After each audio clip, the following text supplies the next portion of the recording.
어제 한동훈 위원장이 승부수를 던졌다는 표현이 나왔죠. 국회 세종시 완전 이전 발표인데 저희가 어제 잠시 짚고 넘어갔었는데 한 번 더 오늘 분석해 보도록 하겠습니다. 목소리 한번 듣고 오시죠. 여의도에서 일하는 300명만 쓰는 고유의 어떤 화법이나 문법이 있다면 그건 여의도 문법이라기보다는 여의도 사투리 아닌가요? 저는 나머지 5천만이 쓰는 언어를 쓰겠습니다. 국회에 완전한 세종시 이전으로 여의도 정치를 종식하고 국회의사당을 서울의 새로운 랜드마크로 시민들께 돌려드리고 완전한 국회의 세종 이전은 행정 비효율의 해소, 국가 균형 발전의 촉진, 지역 경제 활성화라는 세 마리 토끼를 잡고 세종시를 미국의 워싱턴 DC처럼 진정한 정치 행정의 수도로 완성되게 할 것이라고 확신합니다. 4월 10일은 여의도 정치를 끝내는 날, 미래 정치를 시작하는 날이 될 것입니다. 네, 보셨다시피 한동훈 위원장의 말도 그렇고 그 뒤에 배경 화면도 그렇고 여의도 정치를 끝내겠다 이런 걸 좀 많이 강조를 했습니다.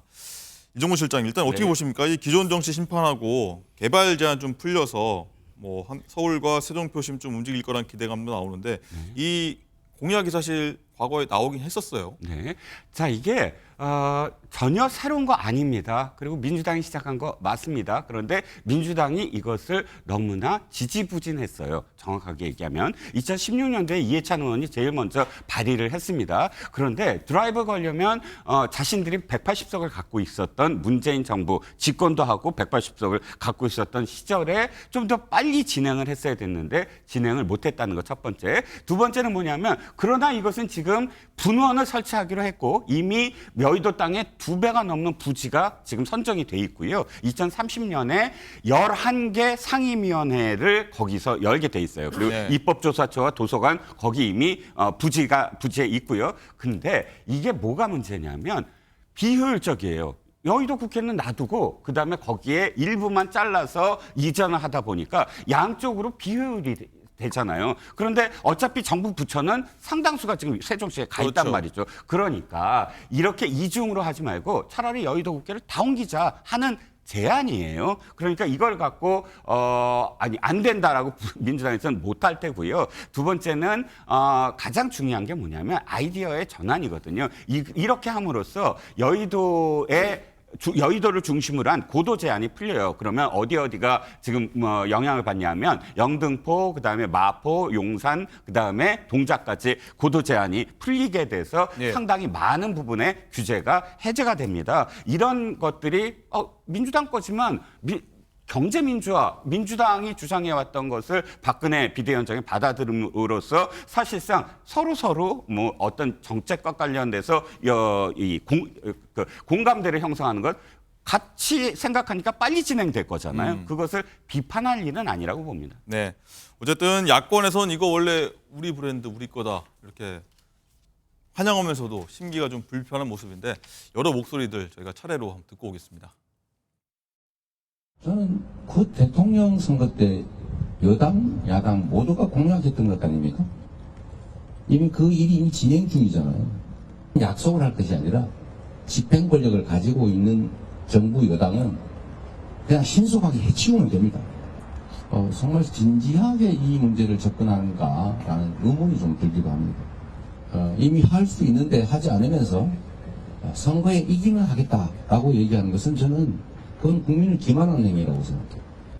그 세종시 이전 찬성하고 저는 국회 세종시 이전 말고 여야가 빨리 합의해서 원래 노무현 정부 시절에 그 추진하다가 관습 헌법이라는 이유로 무산되었던 수도 이전도 해야 된다고 저는 생각하고요. 그다음에 제 개인적 소신으로는 각종 사법, 사정 관련 그 기관들도 이전해야 된다 봅니다. 물론 그건 세종은 아닙니다. 참 답답한 노릇이에요. 한동훈 위원장이 뭐라고 그랬습니까? 여의도시 정치를 끝내겠다 그랬어요. 이런 게 전형적인 여의도시 정치입니다. 한동훈 위원장이 맨날 여의도 문법에서 벗어나겠다 하고 여의도 문법에 딱 들어맞는 정치를 하고 있어요, 지금. 완전 이전은 저는 대찬성입니다. 20년 동안 주장해오던 거예요. 이게 왜 안 되냐. 국민의힘 계열 정당이 계속 반대해서 안 된 겁니다. 그래서 지금이라도 마음을 고쳐먹어서 하겠다. 그건 좋은데 이번 선거 앞두고 이게 그냥 선거용 꼼수다 이러면 안 되잖아요. 대통령 주집무실이 세종시로 가야 이게 명실이 상부한 거죠. 네. 쭉 들으셨는데 박지원 본장님 이제 선거에 이기면 하겠다는 건 국민을 좀 기만하는 행위다. 뭐 김종민 후보 같은 경우에는 선거용 꼼수다. 이정건 실장이 말씀하셨던 뭐 다 내려가자 이런 얘기까지 종합해서 보시자면 어떤 의견 갖고 계십니까? 이게 과거에 말씀하신 것처럼 이제 국민의힘 계열 정당 특히 뭐 실명 거명할게요. 이재호 고문께서 전국 돌면서 수도 이전 반대 시위하셨어요 옛날에. 그러면서 이명박 정부 들어서 가지고 세종시 원안을 없애려고 했어요. 그때 이명박 정부하고 대척점에 섰던 사람이 박근혜 전 대통령이에요. 네. 그런 과정이 있었기 때문에 민주당의 의심이 눈초리로 보는 겁니다. 그럼에도 불구하고 저는 또 이재명 대표가 선거에 이기면 하겠다. 그래도 믿을 수 없다. 이거보다는 좀 더 적극적으로 나가서서 원래 이거는 노무현 대통령의 유업이고 우리가 더 주장했기 때문에 더 적극적으로 우리도 하겠다. 뭐 그런 이야기를 저는 꺼내는 게 맞지 않겠나 그런 생각이 드네요. 네. 강전의 부위원장님 일단은 대통령실도 거들었습니다. 환영한다. 우리가 돕겠다. 어떤 얘기냐면 대선 공약인 대통령 제2집무실 세종시 설치에 속도를 내줄 것을 관계부처에 요청할 계획이라고 했습니다. 어쨌든 뭐 위헌 논란도 뭐 있고요. 여러 가지 좀 해결 과정도 있고 의견도 분분한 것 같아요. 어떤 의견 갖고 계세요? 네, 이번에 결국에는 한동훈 위원장이 이야기를 한 것은 세종이 지금 행정도시로서 활약을 하고 있는데 거기에 정치, 행정 모든 것을 다 넣어서 워싱턴 DC처럼 만들겠다라고 이야기하고 있는 건 아닙니까? 이 부분에 있어서 결과적으로 그 2004년 헌법재판소에서는 그런데 국회가 전부 다 세종으로 이전하는 것에 대해서 위헌일 수 있다라는 내용들이 있었다는 것이죠. 그리고 그렇지만 여기에 대해서는 저는 큰 문제가 되지는 않는다라고 생각을 합니다. 현재로서는 개헌을 해야 될 것인지 혹은 세종으로 전부 이전하는 것에 대해서 특별법을 제정을 해야 되는 것인지에 대해서 의견이 조금 분분한 부분이 있습니다. 왜냐하면 법이 아니라 헌법재판소에서의 판례가 있기 때문인데요. 여기에 대해 지금 기존의 민주당에서도 완전 이전을 원래 자신들의 공약이었다고 지금 이야기하고 있지 않습니까? 그렇기 때문에 22대 국회에서 여야 간에 몇 석을 가지던 간에 여기에 대해서 합의를 해서 진행을 할 수 있는 부분이거든요. 그렇기 때문에 저는 여기가 앞으로 우리가 지역 균형 발전이라든지 이런 것에 대해서 한동훈 위원장과 국민의힘이 어떤 로드맵을 제시를 했다라고 생각을 하고요. 여기에 대해 뭐 그동안에 왜 태도가 바뀐 것이냐라고 지적하시는 분들도 있습니다. 여기에 대해 저 개인적인 생각으로는 기존의 행정 수도로서 가지고 올 때 서울과 과천에 있었던 고위 공무원들이 계속적으로 주말에는 서울에 올라오고 그리고 주중에도 고속버스를 타고서 서울에서 출퇴근을 하고 이런 것들이 굉장히 문제가 되지 않았습니까? 근데 오랜 시간 이제 세종시가 이제는 자리를 잡아가면서 세종이라는 도시 자체도 점점 커지고 정주하면서 여기에 대해서 행정적으로 중심 도시가 되어가고 있는 것이죠. 여기에 대해 국민의힘에서는 자신감을 가졌다라고 저는 생각할 수도 있을 것 같습니다. 그렇다면 우리가 국회에 있어서도 현재로서는 일부 이전으로 확정이 되어 있지만 전부 이전할 수 있다. 이런 확신을 가지고서는 진행하는 정책이라고 생각을 합니다. 선거에 뭐 지든 이기든 이건 추진하겠다 이렇게 봐야 되는 게 맞을까요? 저는 그렇게 하는 것이 맞다라고 생각을 하고요. 이것이 지금 국토 균형 발전에 있어서도 굉장히 맞는 방향이라고 생각을 합니다. 네. 자, 여성훈 행정관 일단은 특별법도 제정해야 된다고 하고요. 일단은 관건이 여야 합의 아니겠습니까? 근데 여야 쪽에서도 좀 하자 이런 주의인데 총선 전에 이게 합의가 될까요? 지금 뭐 민주당이 적극적으로 사실은 큰 틀에서 이제 찬성하고 있기 때문에 일부 뭐 거기 지역구 국회의원들 같은 경우에는 빨리 만나자 이러고 있거든요. 그래서 그 의견이 이제 같기 때문에 네. 여야 합의는 충분히 가능할 것 같은데 뭐 총선 전에 합의한다. 뭐 그것도 약간은 뭐 시기적으로는 그게 가능할지 이건 잘 모르겠습니다. 그런데 저는 이제 한 가지 약간 조금 뭐 지적하고 싶은 것이 예. 이 공약을 보면서 뭐 제 땅, 삼 땅 이야기가 많이 나왔지만 완전히 그냥 서울시장 공약인 것 같아요. 아하. 서울 서부권 개발 공약이라고 보여져요. 그 실제로 그 세종의 뭐 민주당 후보 같은 경우에는 이거 세종이랑 상관없다. 어차피 지금 세종군원 국회의사당 이제 내려오기로 하면서 세종에는 그렇게 영향이 없고 이제 그냥 아까 이야기 계속 나온 것처럼 뭐 여의도 아니면은 뭐 영등포, 양천 뭐 동작까지 이렇게 이제 서울 서부권에 대한 한강벨트를 위시한 이런 공약 아니냐 이렇게 나오고 있어서 이게 전체 뭐 선거판에 큰 영향을 줄 것 같지는 않은데 한동훈 위원장이 선거운동 전에 이거를 이제 히든 카드처럼 비장의 카드처럼 꺼내 들었는데 이게 뭐 선거에 큰 영향을 줄까요? 약간 의문입니다.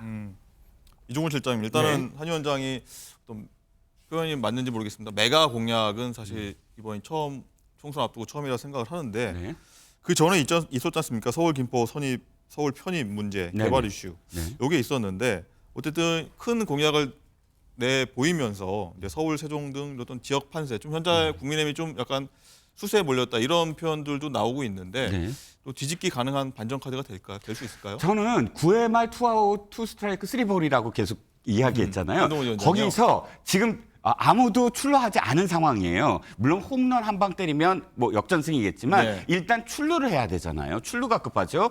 출루했습니다. 이번 건에서 이 여성 행정관이 잘 말씀하셨지만 이건 전국적 이슈는 되지 못해요. 그리고 이미 세종과 충청에서는 분원 때문에 반영된 이슈예요. 하지만 마용성을 중심으로 한 한강벨트가 굉장히 중요해요. 앞으로 나올 지금 공약들은 사실상 벨트에 하나의 어떤 스토리들을 엮어 나가야 되거든요. 그렇기 때문에 지금 한강벨트에 있어서 보다 다른 어떤 그런 분위기 전환을 할 수가 있다라는 것이고요. 한동훈 비대위원장이 또 이렇게 얘기했습니다.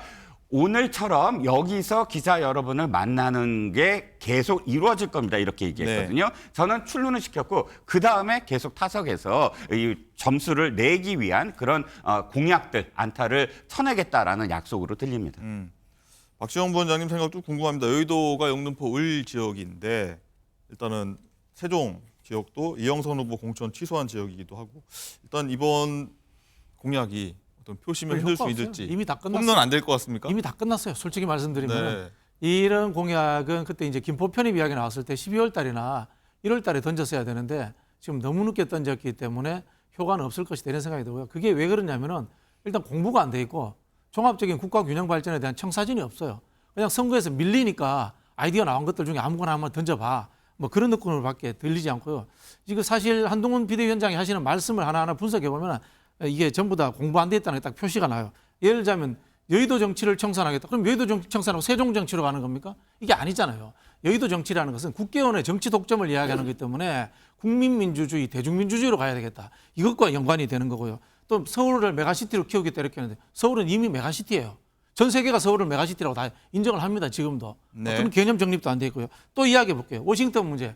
워싱턴을 이제 뉴욕에서 워싱턴으로 옮긴 거는 미국이 독립할 때 권력의 독점이 대서양 연안에 있었단 말이에요. 그걸 옮기기 위해서 한 거예요. 권력의 분산이에요. 우리는 근데 이게 국가 균형 발전이에요.